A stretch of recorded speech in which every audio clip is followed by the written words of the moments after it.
선생님하고 얘기를 시작을 하면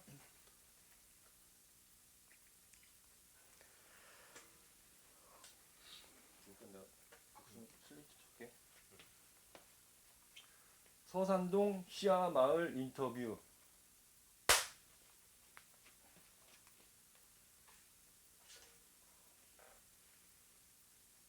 공통 질문이 세 가지가 있는데요. 네. 그 공통 질문 첫 번째부터 진행하겠습니다. 자기 소개를 부탁드립니다. 저는 이제 그 골목길 문화연구소 지금 소장을 현재 맡고 있고요. 이난양의 김시스터 전시관 이제 관장 등 문화 관련 쪽에서 지금 일을 하고 있습니다. 그러면은 나이하고 고향하고 이런 것도 좀 말씀해 주실래요? 저는 지금 한 그 60대 한 중반 정도 됐고요. 또 저희 원래 고향은 이제 영광인데 제가 이제 목포에 83년대에 와서 지금 그 화가로 활동하고 있고 문화운동까지 같이 지금 하고 있습니다. 그다음에 두 번째는 연인의 슈퍼나 아니면 뭐 영화 세트로 각종 매체에 나온 이후 그 서산동 시화마을의 분위기는 어떤지 그 알고 계시면 뭐 간단하게 얘기 부탁드립니다. 지금 2015년도에 사시는 시악 마을이 이제 시악 골목이 이제 조성이 됐는데 당시에 조금씩 이제 시인들한테 관심을 갖고 또는 관광객들 조금 오는 과정 중에 연인의 슈퍼라는 그 영화 촬영지가 되면서 지금은 그 목포의 관광지의 핫플레이스로 지금 등장을 해서 많은 관광객들이 좀 찾고 있는 있다고 봐야 되겠죠. 네. 그다음에 세 번째 공통 질문은 목포를 대표하는 관광지가 되어 관광객들이 많이 오시는데 네. 그 좋은 점과 불편한 점이 어떤 것이 있는지. 뭐 좋은 점이야 뭐 그 관광이란 자원은 그 지역 경제 활성화 차원에서 사실 관광 산업이 이렇게 이루어지지 않습니까? 근데 사실은 지금 그 시합골목 같은 경우에는 많은 관광객들이 찾고 있지만 그 지역이라든가 그 근처에 그 경제와 이렇게 직결되는 것은 아니라고 저는 판단을 하고 있고요. 또 하나는 장점으로 봤을 때는 목포가 갖고 있는 해양 문화 또 이제 바다 문화와 관련돼서 유일하게 거기가 5천 마을로 지금 조성이 됐던 진도가 연결됐던 그런 역사적인 과정 중에서 그래도 아직까지 그 시합 골목이 목포가 가지고 있는 그런 장점들이 잘 지금 남아 있어서 다행스럽게 지금 보는 것이죠. 네. 알겠습니다. 그다음에 이제 시화골목의 역사에 대한 거는 최성환 교수님한테 좀 한번 녹취를 했고요. 그래서 이제 시화골목을 조성하게 된 배경, 처음에 뭐 인문도시로 시작해가지고 이렇게 사람 모으고 그런 얘기를 최성환 선생님한테 간단하게 들었는데 그런 얘기를 좀 부탁드립니다. 사실은 2015년도에 그 인문도시 사업으로 이제 시작을 사실 했죠. 그러면서 그 인문도시 갖고 있는 생명력은요, 제가 볼 때는 목포에서는 골목길입니다, 사실은. 그래서 골목길이 어떻게 형성되느냐에 따라서 목포의 문화 예술을 또 우리 서민들의 이야기들을 찾아낼 수 있는데, 당시에 제가 그걸 이제 인문도시 사업의 일환으로 해서 서산당 기업 골목을, 시약 골목을 조성하자는 이제 기획을 제가 연출까지 이제 마무리됐는데, 그 뒤로 이제 쭉 그 골목길에 관련돼서 사실은 많은 그 시민들이나 전문가들이 목포의 골목길에 관심을 갖게 되는 좋은 계기가 됐죠. 사실은 그때 당시에 시약골목 형성된 게 아니고요. 우리 젊은 애들, 청소년들이 그 한 50여 명이 오케스트라까지 그 연예인 슈퍼 바로 밑에서 공연도 하고 문화 행사 같이 진행이 됐었죠. 그래서 그때 그 할머니들이 앉으시면서 이제 그 어린애들을 보면서 그런 말씀을 하신 게 있어요. 뭐냐면 그동안 이 시약골목이 아주 낙후됐고 사람이 찾지 않는 하나의 골목길이었죠. 달동네라고 보시면 되는데, 그러면서 그 할머니들이 이렇게 어린이들이 이렇게 오는 건 몇십 연만이다라고 그렇게 말씀하셨어요. 그러면서 주민들도 이렇게 관심을 갖게 되고 또 주민들의 협조가 많이 이루어지게 되게 됐죠. 근데 사실은 인문도시 사업의 일환으로 시작했지만 제가 기획연출을 그 한 4, 5년 이렇게 하면서 그 외에 다른 또 사업이 형성이 됐었습니다. 즉 세 번째 골목에 들어가면요. 거기에는 우리 시야 골목 그 밑에 금화 노인정이란 그 어르신들의 80세 넘은 어르신들의 글이 지금 담겨 있습니다. 그건 인문도시와 사실은 연결은 제가 기획을 했지만 연결은 됐다고 볼 수 있지만 실질적으로 그 사업이 별도 사업이었어요, 사실은. 그래서 목포 사람들은 대부분 그 사업이 인문도시 사업이라고 보지만 실질적으로는 분리된 사업입니다. 그래서 제가 금화 노인정에서 한 5, 6개월 동안 매주 토요일 가서 그분들과 목포의 눈물을 부르고 목포 향을 노래 부르면서 때에 따른 음식을 갖다 드리면서 그림도 그리고 또 사실은 그분들이 또 글도 모르신 분도 많습니다. 그래서 구도로 저희가 이제 녹음하고 그래서 그걸 구도로 잡아내고 그걸 이제 그 할머니들 갖고 있는 마음의 심정 또는 살아오는 삶의 이야기들을 하나씩 빼낸 거죠. 그래서 다만 그분들이 이제 그림도 지금 그려져 있지만 노인분들이어서 그 계단을 못 올라가야 합니다. 사실은 올라갈 수가 없어요. 그래서 그림길에는 한계가 있습니다. 그분들에 있어서. 그래서 제가 그 목포 예고 학생들, 어린 학생들을 데리고 직접 현장에서 그 스케치에 그려졌던 작품을 우리 고등학생들이 그걸 벽에다 그리게 되는, 옮겨 그리게 되는 이런 이제 과정들을 걸치면서 저게 이제 우리가 말하는 시야골목으로서의 어떤 생명력을 더 불러 넣는 그런 계기가 된 거죠, 사실은. 네, 방금 말씀하신 게 목포 예술고등학교 맞죠? 네, 그렇죠. 네.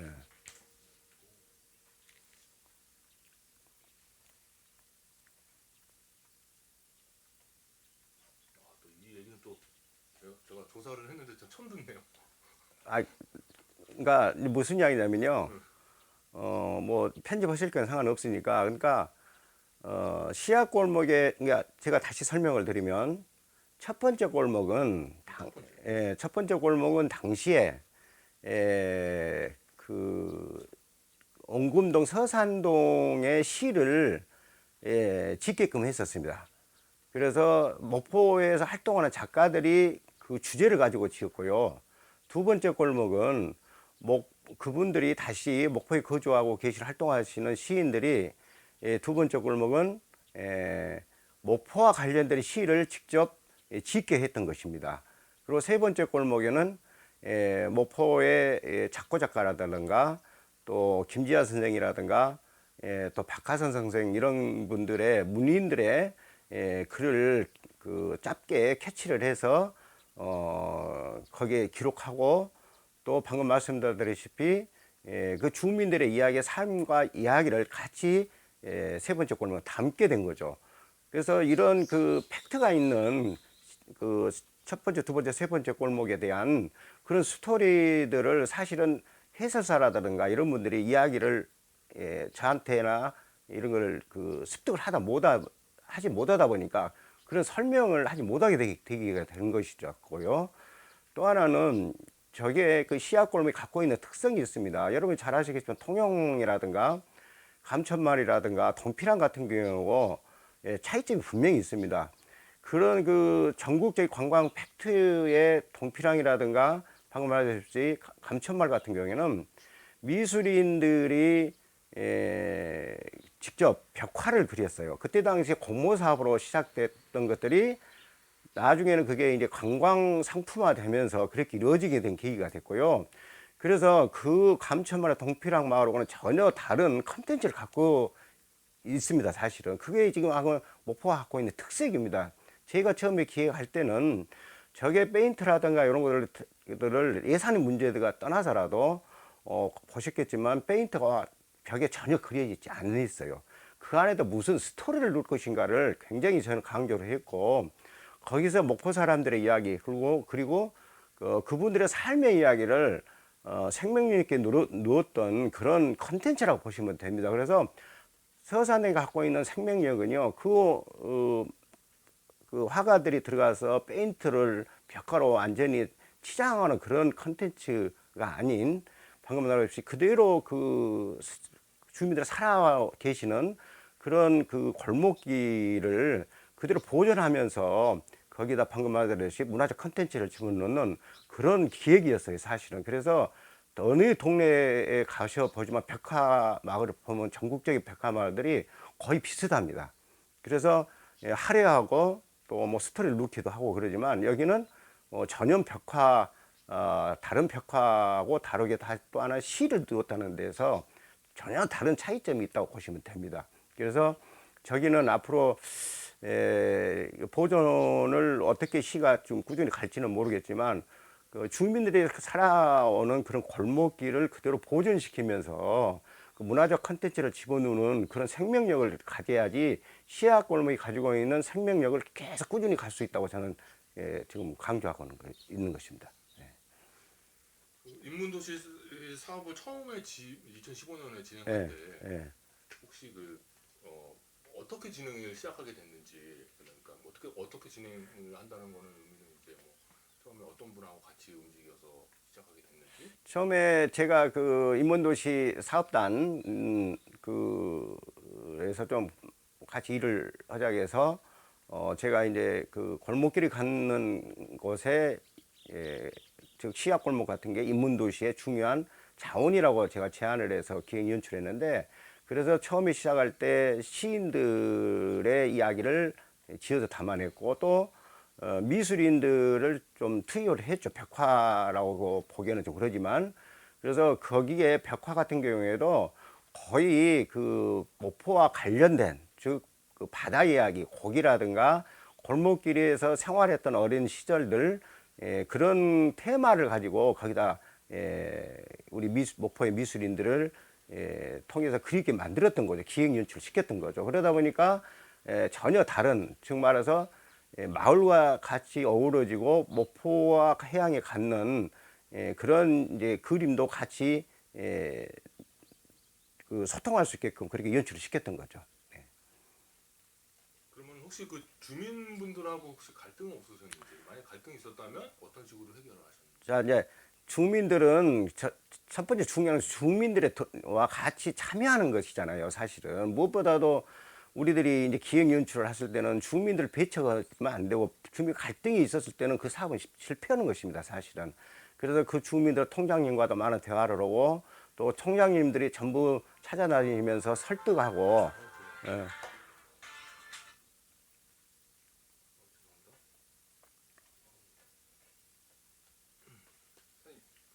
주민분들하고 갈등이 생기면 사업은 실패하는 네. 것입니다. 네. 얘기하시면서 다시부터 다시. 죄송합니다. 예. 그 어느 사업이든지요 주민들하고 갈등이 이루어진 것은 그 사업은 실패한 사업입니다. 아무리 성공했더라도요 주민과의 그런 갈등은 있을 수가 없는 것이고요. 그래서 제가 가장 중요시 여긴 것은 주민들하고 같이 어떤 소통하는 것이 첫 번째예요 사실은. 그래서 통장님들과 같이 대화를 나누고 이 사업에 대해서 취지를 말씀드렸고 제가 그분들에 대해서 잘 모르잖아요. 저는 이제 예진이기 때문에 알 수도 없고 그때 생태를 알 수도 없는데 그래서 통장님들이 가구마다 전부 찾아다니시면서 그 주민들에 대해 이해시키고 그래서 주민들의 허락을 받고 그렇게 하면서 사업이 사실 시작된 거죠. 저게. 그래서 그대로 이제 그 주민들이 관광객들이 정말 저기는 전혀 그 다른 예진들이 찾지 않는 동네지만 서서히 백화가 그려짐으로 인해서 사람들이 찾게 되고 사람들이 왕래하니까 이제 그 동네 어떻게 되겠습니까? 그 활력이 일어나는 겁니다. 그래서 그 활력이 일어남으로 인해서 주민들이 살아가는 삶도 같이 동력을 갖게 되는 그런 계기가 되는 거죠. 그러면서 연인의 슈퍼가 등장하면서 많은 관광객들이 핫플레이스로 오면서 주민들한테 지금은 어떤 과정이 모르겠지만 첫 번째 여러분들 아시고 전국의 벽화 골목들은 굉장히 주민들이 갈등을 소지를 갖게 되고 나중에 그 벽화를 나중에 주민들이 색을 칠해버리는 다시 이런 현상들이 많이 일어나고 있어요. 근데 우리 저 서산동 우리 어르신들은 아직까지도 협조적이고 그렇게 뭐 어떻게 민원 없이 지금까지 잘 이렇게 그 컨텐츠로서의 생명을 가진 것도 아주 그 대단한 하나의 우리 주민들의 생각을 계신다고 저는 그렇게 보는 것입니다. 사실. 네. 저기 서울의 창성동이라고 저쪽 그 네. 저 종로구 쪽에 가면 네. 유명한 그 벽화골목이 있는데 거기는 저도 올해 초쯤에 한번 다시 가봤는데요. 다 지워버렸더라고요. 예. 그러니까요. 그게 뭐냐면요. 지금 말해서 사람들은 많이 관광객들은 오는데 주민들의 그 생활 편의라든지 불편해지기 때문에 그런 겁니다. 그리고 소음이 일어나고 사람이 왕래하면서 그러면 다만 거기에서는 무엇으로 팍팍 이렇게 그분들이 이해했기 때문에 경제적으로 전혀 도움이 안 되기 때문에 그런 겁니다.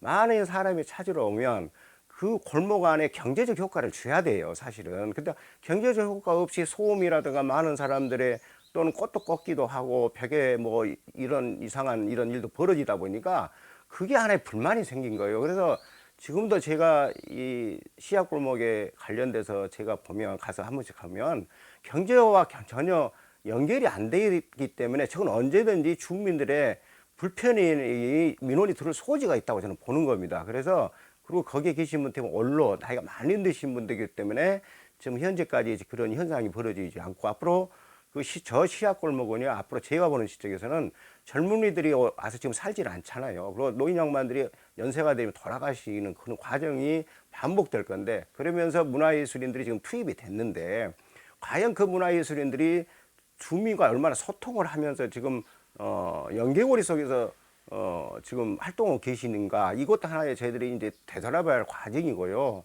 또 하나는 분명히 말씀드리지만 그 작가분들이 거기서 활동하시는데 가장 중요한 것은 주민들과 소통이고 주민들을 위해서 뭘 할 것인가를 고민해 줘야 됩니다. 자기들이 거기서 작업을 하고 또 예지에서 오셔서 거기서 뭐 어떤 문학을 창작하든 미술을 하시든 그런 거는 자기 안에 삶에 불과한 거예요.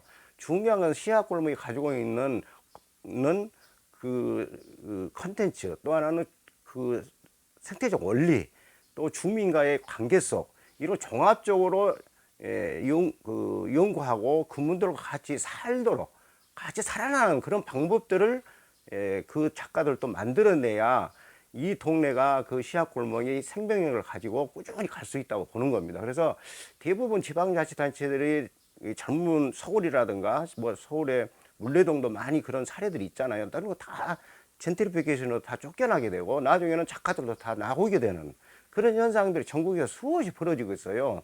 그래서 다만 시약골목도 그런 절차를 밟지 않도록 많은 연구를 통하고 그 지금 현재 활동하는 작가들이 정말 그냥 작업이라는 걸 떠나서 그 안에서 어떻게 공존할 것인가를 연구해야 한다고 저는 보는 겁니다.